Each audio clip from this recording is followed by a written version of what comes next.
ముందుకు బయలుదేరాడు. ఈరోజు దేవుడు నీతో మాట్లాడుతుంది అని అంటే, దేవుడు నీతో ఈరోజు స్ట్రైట్ గా అంటే మాట్లాడుతున్న విషయం ఏంటనంటే, నువ్వు అన్నిటినీ వదులుకొని దేవుని మార్గంలో నువ్వు ముందుకు వెళ్తే ఖచ్చితంగా దేవుడు నిన్ను అనేక జనములకు ఆశీర్వాదకరముగా ఉంచుతాడు. హల్లెలూయా. అబ్రహాము, దేవుడు అబ్రహాం గారిని దేవుడు ఏం చేశాడు? వాగ్దానం ఇచ్చాడు. దేవుడు మాట విన్నాడు కాబట్టి ఆయన మాట ప్రకారమే ముందుకు వెళ్తూ ఉన్నాడు.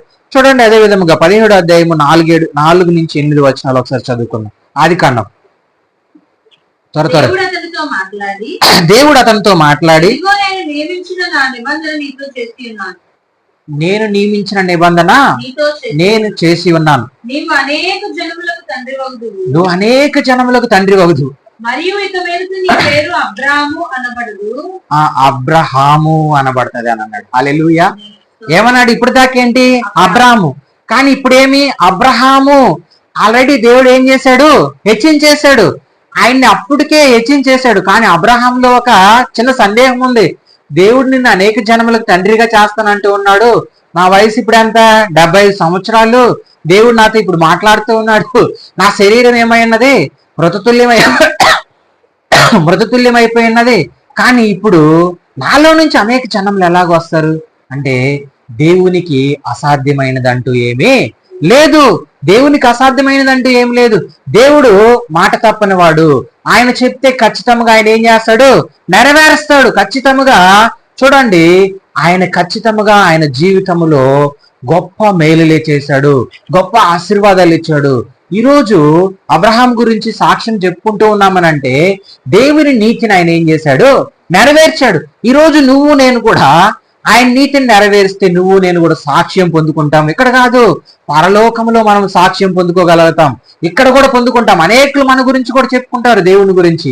అయ్యో, వాళ్ళు దేవుని ఫ్యామిలీ, వాళ్ళు దేవుని గురించి ఎంత దూరమైన వెళ్తారు వాళ్ళు. హల్లెలూయా. అలాగా దేవుని గురించి అబ్రహాము ఆయన పుట్టిన దేశం వదిలాడు, ఆయన పుట్టిన ఊరిని వదిలాడు, బంధువులను వదిలాడు, తల్లిదండ్రులను వదిలాడు. అందుకనే దేవుడు ఏం చేస్తున్నాడు అంటే నిబంధన చేస్తూ ఉన్నాడు. చూడండి, అబ్రహాము అనబడును నీకు అత్యధికంగా సంతానాభివృద్ధి కలిగజేసి నీలో నుండి జనములు వచ్చినట్టు నియమించదను, రాజులు నీలో నుండి వచ్చెదరు. నేను నీకును నీ తరము నీ సంతానమునకును దేవుడై ఉన్నట్లు నాకును నీకును నీ తరము వారి తరములో నీ సంతతికి నీ మధ్యన నా నిబంధన నిత్య నిబంధనగా స్థిరపరచదను. హల్లెలూయా. నిత్య నిబంధన అంటే ఇక్కడ 8వ వచనంలో ఉంటది. ఇదే వాగ్దానం దేవుడు ఇచ్చింది అబ్రహాంకి. నీకును నీ తరము వారి నీవు పరదేశీయున్న దేశమును అనగా కనాను దేశం అంతటినీ నీకు స్వాస్థ్యముగా ఇచ్చి వారికి దేవుడై ఉండేదని చెప్పాను. హల్లెలూయా. కనాను దేశమును స్వాస్థ్యముగా ఇచ్చేదని అన్నారు. ఎవరికి? ఆయన సంతతికి. నీకును నీ సంతతికి ఏమిస్తాను? కనాను దేశమును ఆశీర్వాదముగా ఇస్తానని చెప్పి దేవుడు చెప్పాడు. హల్లెలూయా. అందుకనే దేవుని మాటను ఆయన విన్నాడు. దేవుని మాటను ఆయన విన్నాడు. అయితే మళ్ళీ దేవుడు అంటాడు ఆయనకి, మళ్ళీ దేవుడు మాట్లాడతాడు. మాట్లాడి ఏమంటాడనంటే, అబ్రహాంకి ఒక ఆలోచన వచ్చింది. మనకు వయసు అయిపోతూ ఉంది. ఏమైపోతూ ఉంది? వయసు అయిపోతూ ఉంది. కానీ మనకు పిల్లలు లేరు. మరి ఎలాగా అనేక జనములకు తండ్రిగా నేను ఎలాగవుతాను? ఎలాగ నాకు దేవుడు ఇచ్చాడు, ఏం కావలేదని అంటే దేవుడు ఒక మాట అంటాడు. చూడండి, 17వ అధ్యాయంలో, ఆదికాండం 17వ అధ్యాయంలో అబ్రహాం ఒకటి అనుకుంటాడు, దేవుడు ఒకటి చెప్తాడు. చూడండి, 18వ వచనం నుంచి. అబ్రహాము దేవునితో చెప్పగా దేవుడు నీ భార్య అయిన సారా నిశ్చయముగా కుమారుని కనెను, నీవు అతనికి ఇస్సాకు అని పేరు పెట్టెదవు.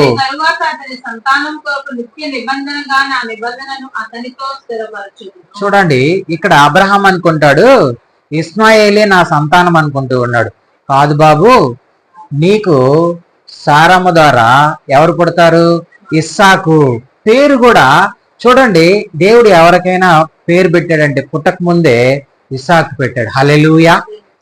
తర్వాత యేసుక్రీస్తు ప్రభు కొత్త నిబంధనలో మనకు ఆయన పేరు ముందుగా గ్రంథంలో రాయబడింది. అయితే దేవుడు అబ్రహాముకి ముందే చెప్పాడు ఏమని, నువ్వు అనుకున్నట్టు ఇస్మాయేల్ కాదు నీ సంతానము, నీకు సారమ్మ ద్వారా పుట్టబోయే వాడే నీ సంతానము, అతని పేరే ఇస్సాకు. హల్లెలూయా.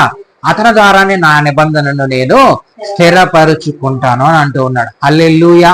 ఇప్పుడు చూడండి, చాలా మందికి ఇద్దరు పిల్లలు ఉన్నారు అనుకోండి, ఇద్దరు కుమారులు ఉంటారు, ముగ్గురు ఉంటారు, కానీ దేవుని నీతిని నెరవేర్చేవారు అందరూ ఒకరే ఉంటారు.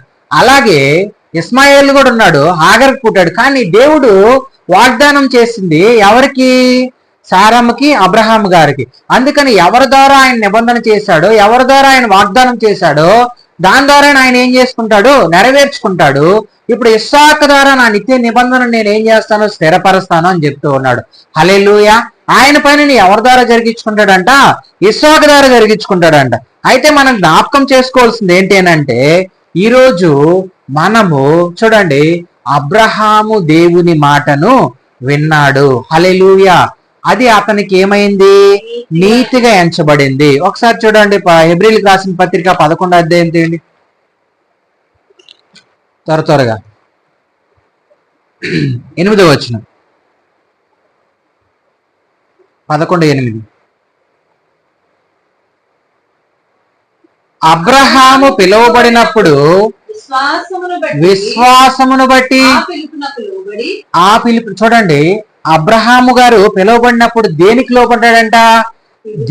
పిలుపునకు. అంటే దేన్ని బట్టి? విశ్వాసమును బట్టి పిలుపునకు. దేవుని పిలుపునకు నువ్వేమవ్వాలి? లోబడాలి.